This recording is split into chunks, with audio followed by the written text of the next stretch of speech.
नमस्कार, मैं श्रुति सिंह। स्वागत है आप सभी का इनसाइड झारखंड न्यूज के इस बुलेटिन में। चलिए जानते हैं आज की खबरों के बारे में। खबरें शुरू करते हैं राजधानी रांची से। झारखंड के स्वास्थ्य मंत्री डॉक्टर इरफान अंसारी की अध्यक्षता में रांची के सदर अस्पताल में कोविड-19 की नई वेरिएंट और वर्तमान स्थिति को लेकर बैठक आयोजित की गई।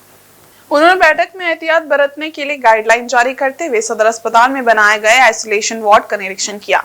उन्होंने राज्य के लोगों से अपील करते हुए कहा कि इसे भयभीत होने की जरूरत नहीं। राज्य का स्वास्थ्य महकमा इसको लेकर पूरी तरह तैयार है। तो कोई प्राइवेट और निजी नहीं होता है, उनकी भी उतनी जवाबदेही बनती है जितनी सरकारी हॉस्पिटल की है। तो अगर कोई पेशेंट वहाँ ट्रीट करता है तो उसका रिपोर्ट सब खराब होगा। तो सारे लोग अच्छा काम करें। हम हैं, आपका गार्जियन यहाँ है। तो कोई प्राइवेट और निजी नहीं होता है, उनकी भी उतनी जवाबदेही बनती है जितनी सरकारी हॉस्पिटल की है। तो अगर कोई पेशेंट वहाँ ट्रीट करता है तो उसका रिपोर्ट सब खराब होगा। तो सारे लोग अच्छा काम करें। हम हैं, आपका गार्जियन यहाँ है, इरफान अंसारी है। जब मैं आज देखी 24 घंटा अभी आज मुझे कलकत्ता में होना चाहिए, हमारे हाजियों को भेजना है, लेकिन लगा कि नहीं, पहले झारखंड हमारा जरूरी है, ये काम जरूरी है, लोगों को बताना है इसको लेकर। तो मैं भागे भागे यहाँ आया। मेरा मकसद ये है कि लोगों को जब भी जरूरत पड़े सबसे पहले वहाँ स्वास्थ्य मंत्रालय खड़ा रहे, इरफान अंसारी खड़ा रहे। देखिए, ये बात सही है कि हम लोग, आपने जो कहा तो ये तो हम पहले से हम लोग तैयार कर लिए। हम लोग एक हफ्ता पहले से लगे हुए थे इसमें। आप चलिए, सभी हॉस्पिटल में, सभी जिले के सदर हॉस्पिटल में हमारा जो है कोविड सेंटर भी है, बेड भी अभी साफ सुथरा करके हम लोग तैयार रखे हैं। ऑक्सीजन प्लांट जहाँ खराब है उसको हम लोग चालू कराने का, कुछ किसी ने कहा कि सर हमारे पास पैसा नहीं है, तो हम लोग साथ ही साथ पैसा रिलीज कर दिया है। और कहीं सारा जगह ऑक्सीजन प्लांट हमारा तैयार है, बनके तैयार है। कोविड का जो हमारा आइसोलेशन जो सेंटर है वो भी यहाँ पे तैयार है। मैं भी चलूँगा देखने के लिए, आप लोग भी चलिए मेरे साथ। तो पूरी तरह से हॉस्पिटल तैयार है, सदर हॉस्पिटल तैयार है। और जिला के तमाम जो सदर हॉस्पिटल है, तमाम जो प्रखंड के रेफरल हॉस्पिटल है, वहाँ सारे सिस्टम को हमने अलर्ट मोड में कर दिया है और एक तरह के सिस्टम को तैयार रहने की। तो सर तैयार है, हम लोग लगे हुए हैं। हमको आप लोगों का भी इसमें योगदान चाहिए। मीडिया के साथियों से मैं कहूँगा, अगर आप लोगों को भी लगता है कि कहीं कोई पेशेंट ऐसा है तो पहले हमको आप लोग सूचना दें। और मेरा फ़ोन तो खुला ही रहता है, आप जान रहे हैं। तो व्यवस्था बदलना है, सिस्टम देखना है। जब भी आपातकाल आता है, कोई घटना घटती है, कहीं मान लीजिए कोई अभी कोरोना आया है, तो सबसे हमें लगता है कि सबसे पहला राज्य झारखंड होगा जो ये इस तरह का लोगों के प्रति इतना सेंसिटिव है। तो हमारा काम है लोगों का सेवा करना, लोगों का इलाज करना। सभी एयरपोर्ट और आदित्यपुर थाना क्षेत्र अंतर्गत साल्डी न्यू स्वर्णरेखा कॉलोनी निवासी परशुराम पांडे के बेटे मनीष कुमार पांडे ने अपने 3 दोस्तों से पैसे लेकर उनके साथ धोखाधड़ी की है। पीड़ित युवकों ने आदित्यपुर थाना में मनीष कुमार पांडे के विरुद्ध लिखित शिकायत दर्ज करवाई है। मनीष कुमार पांडे को 9,70,000 कैश और ऑनलाइन ट्रांसफर करने वाले आदित्यपुर रेलवे कॉलोनी निवासी जॉनसन बेंजामिन ने थाने में लिखित शिकायत में बताया है कि कोरोना काल के दौरान मनीष कुमार पांडे ने नगद एवं ऑनलाइन माध्यम से पैसे लिए थे, जिसे वह लौटाने में आनाकानी कर रहा है। जॉनसन बेंजामिन ने बताया कि जब भी वह पैसे के लिए दबाव डालता है तो मनीष पांडे उसे झूठे केस में फंसाने की धमकी देता है।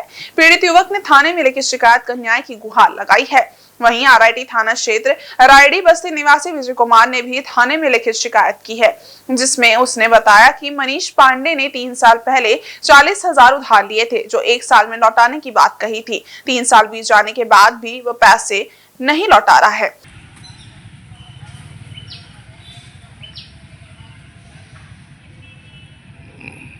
मेरा एक मित्र है जो स्कूल टाइम से मेरा फ्रेंड है, मनीष कुमार पांडे, जो स्वर्णरेखा कॉलोनी का निवासी है। वो हमेशा कोरोना काल से पहले से कभी मेरे से आके लाख रुपया, 2 लाख रुपया, 50,000, 1.5 लाख रुपया लेके जाता था।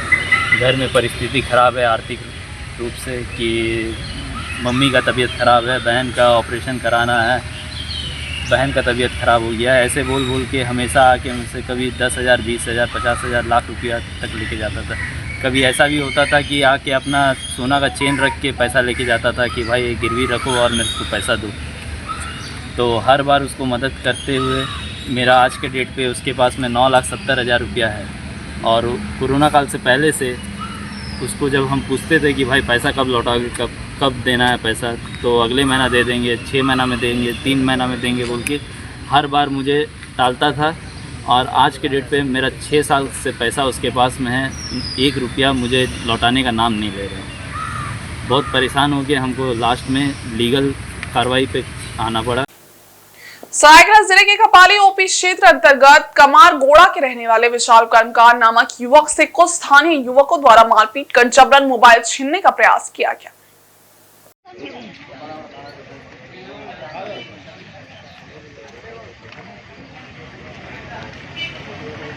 कपाली के कमार गोड़ा बस्ती के रहने वाले विशाल कर्मकार नामक युवक को जबरन कुछ युवकों ने पकड़कर उससे मारपीट की और उससे मोबाइल छीनने का प्रयास किया। साथ ही वह युवक विशाल कर्मकार को सुनसान जगह में ले जाने की भी कोशिश कर रहे थे। तभी युवक ने शोरगुल मचाया, जिससे बस्तीवासी एकत्रित हो गए और मारपीट एवं छिनतई कर रहे 3 युवकों को पकड़ लिया। घटना के संबंध में विशाल के भाई कृष्ण कर्मकार ने बताया कि गर्मी की छुट्टियों में वह अपने दोस्तों के साथ घूमने आया था, तभी ये घटना हुई है। फिलहाल सभी आरोपी कपाली पुलिस की गिरफ्त में हैं और पुलिस आगे पड़ताल कर रही है।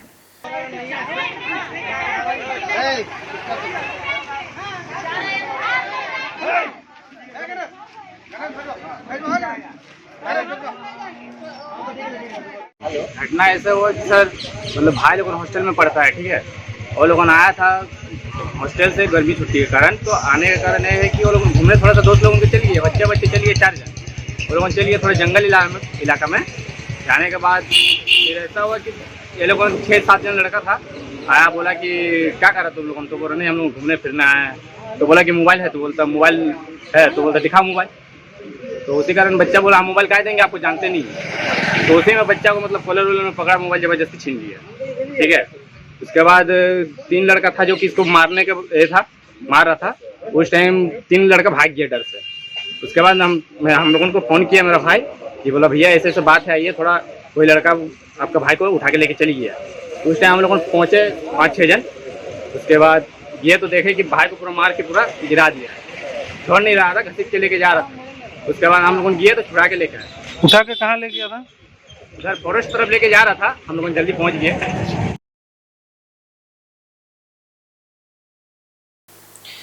राजधानी रांची के हरमू से जेएमएम के केंद्रीय कार्यालय में पार्टी के केंद्रीय महासचिव और प्रवक्ता सुप्रियो भट्टाचार्य द्वारा प्रेस वार्ता को संबोधित किया गया।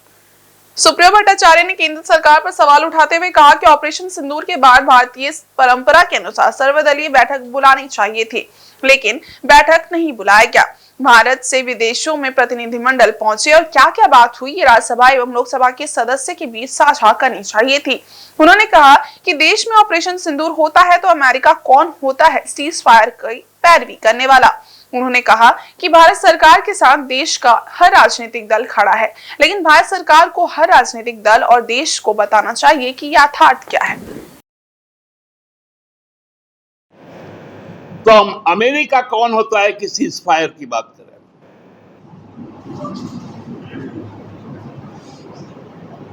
अमेरिका कौन होता है कहने वाला कि हम व्यापार रोक देंगे इसलिए सीज फायर हो? क्या हम अमेरिका से भी डरते हैं? 1971 में तो अमेरिका हमारे खुलकर विरुद्ध में था, पाकिस्तान के साथ खड़ा था। आज आपको धमकी दे रहा है, आप युद्ध रोक दे रहे हैं। मेरा सवाल है, ऑपरेशन होता है कार्रवाई।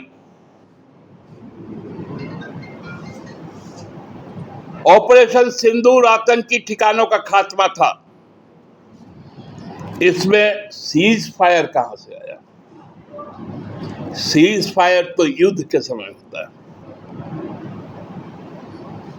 और यदि सीज फायर की घोषणा भारत का विदेश मंत्री करता है तो आज पूंछ में अटैक कैसे होता है, राजौरी में कैसे अटैक होता है? ये गंभीर सवाल है और इस गंभीर सवाल से सरकार बच नहीं सकती। सरकार को अपना जवाबदेही संसद में देना पड़ेगा। हम इसकी मांग करते हैं और विशेष सत्र के अलावा और कुछ हम लोगों को मान्य नहीं होगा। फिर इस बात को दोहराते कि भारत सरकार के साथ पूरा देश का हर राजनीतिक दल खड़ा है, लेकिन हर राजनीतिक दल और देश को, सरकार को बताना चाहिए कि यथार्थ क्या है। धन्यवाद। राजनगर प्रखंड के 5 गांवों में पिछले एक सप्ताह से बिजली आपूर्ति ठप रहने से परेशान ग्रामीणों ने सरायकेला जिला मुख्यालय स्थित झारखंड विद्युत वितरण निगम लिमिटेड कार्यालय का घेराव किया।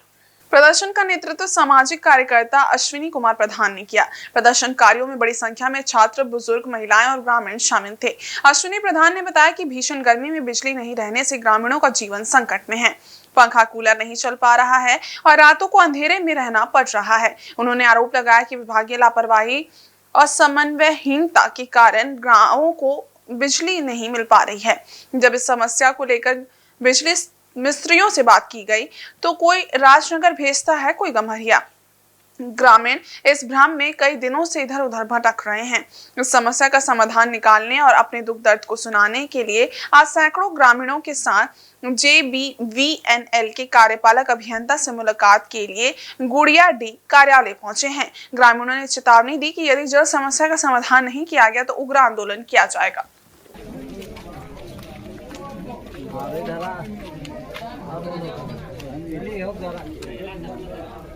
राजनगर प्रखंड के 5 गांव की समस्या लेकर बिजली विभाग में आए हैं। विगत सप्ताह भर से 5 गांव में बिजली नहीं मिलने के कारण आज छात्र, बूढ़ा, बच्चे सब परेशान है। इस गर्मी के भीषण गर्मी से ना पंखा चल रहा है, ना कूलर चल रहा है, ना गांव में बत्ती जल रहा है। इसके जब समस्या को अवगत किया गया तो मिस्त्री बोलता है कोई कि आपका विभाग तो राजनगर में है और कोई बोलता है गम्हरिया। हम लोग राजनगर और गम्हरिया के इस झुलासे में सब कोई झूल रहे हैं। उसके जो दुख तकलीफ है उसको सुनाने के लिए हम लोग बिजली विभाग के कार्यपालक अभियंता के पास आए हैं। क्या बोले? अभी हम लोग सब इकट्ठा होकर अभी उनको निवेदन देने जा रहे हैं। इधर पूर्वी सिंहभूम जिले के पोटका में इन दिनों ग्रामीण क्षेत्र के लोग पेयजल के घोर संकट से गुजर रहे हैं। वहीं जामदा पंचायत के बंगाली बासा के मुंडा टोला में एक जल मीनार एवं 2 चापाकल पिछले 1 साल से खराब पड़ा है। वहीं इसको लेकर ग्रामीणों ने डेगची, बाल्टी एवं हांडी लेकर जोरदार प्रदर्शन किया।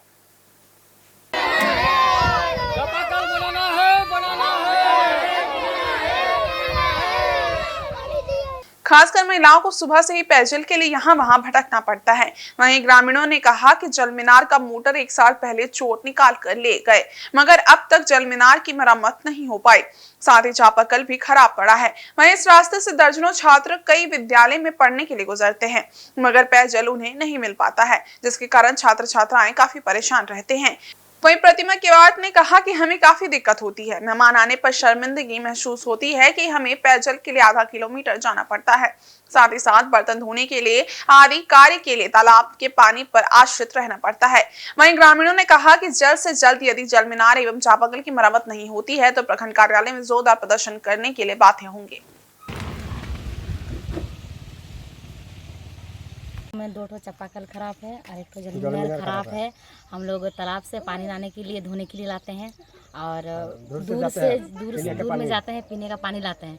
1 साल से हम लोग को बहुत तकलीफ हो रहा है पानी के लिए। एक बছর হলো জল মিনারের নাই ওই চাপাকল সবকে বলা হচ্ছে।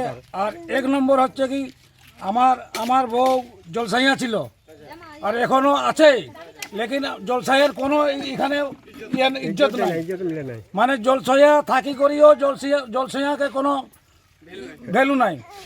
আর এই যে জলমিয়ারের মেশিন কালকাপুর ওরা লিখেছে না, তো পাইপও সব লিখেছে, এখনো মেশিনও আসে নাই আর পাইপও আসে নাই। 1 साल होते गেল। 1 साल से हम लोग उनका पानी के लिए तरसते हैं। एक तो जल मीनार, 2 चापाकल, पानी भी मिलता नहीं है हम लोग उनका। और पूरा ये कि वो हम लोग क्या बोलेंगे, सरकारी ये लोग को बोले उपमुखिया वार्ड मेंबर, वो लोग कुछ भी किया ही नहीं है। अच्छा 3-4 दिन से बोल रहे हैं। एक तो चापाकल ठीक था, वो भी खराब हो गया 3 दिन से। वो भी बोले कि आज बनेगा, कल बनेगा, अभी तक बना नहीं है। तो तालाब से पानी लाता है लड़की लोगों या आधा किलोमीटर से 1-2 चापाकल है हम लोगों का गांव में, वहाँ पर लाते हैं पीने के पानी के लिए। बहुत ये होता है, हम लोगों का तकलीफ होता है। और इस बुलेटिन में बस इतना ही। ब्रेक के उस बारे कुछ और खास खबरें, तब तक के लिए देखते रहे इनसाइड झारखंड न्यूज। धन्यवाद।